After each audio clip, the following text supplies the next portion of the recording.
Welcome to Quick MCAT Lessons, where I try to explain MCAT topics in 10 minutes or less.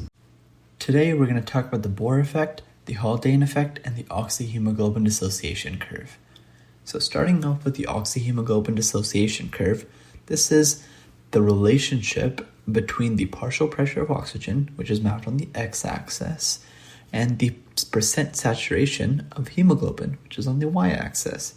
Percent saturation describes how much oxygen is bound, and the formula to calculate it is the number of oxygen molecules bound divided by the number of oxygen binding sites multiplied by 100%. The curve is sigmoidal or S-shaped because of cooperative binding. When one oxygen binds to hemoglobin, it increases the molecule's affinity for more oxygen, and this is a type of allosteric regulation. Some key partial pressures to know of oxygen is the lungs, where the hemoglobin is 100% saturated. The partial pressure is 100 millimeters of mercury. And in resting tissues, where hemoglobin is 75% saturated, the partial pressure is 40 millimeters of mercury.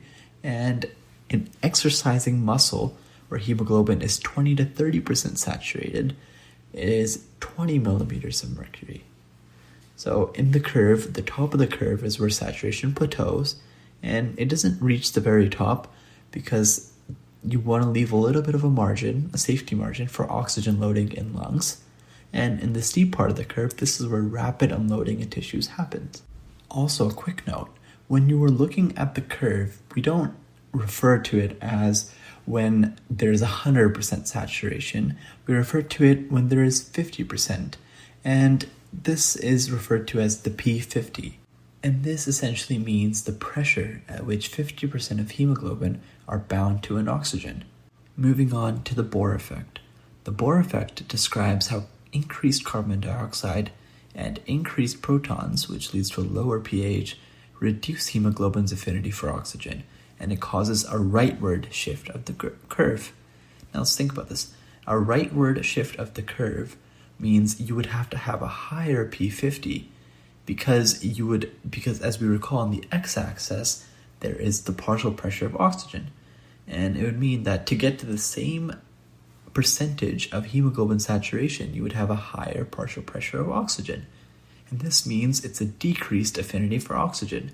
And what this does is it helps unload oxygen where it's needed most, more so in active tissues producing more carbon dioxide, more lactic acid, and heat. And a way you can remember all the things that cause a right shift, or most of the things that cause a right shift, is cadet face right. Now, C stands for carbon dioxide, A is for acid, so lower pH, D is for 2,3-BPG. It should be a B, but cadet isn't a word, so that's just one thing you have to remember. E is for exercise, and T is for temperature. All of these things shift the curve right, and this promotes oxygen release.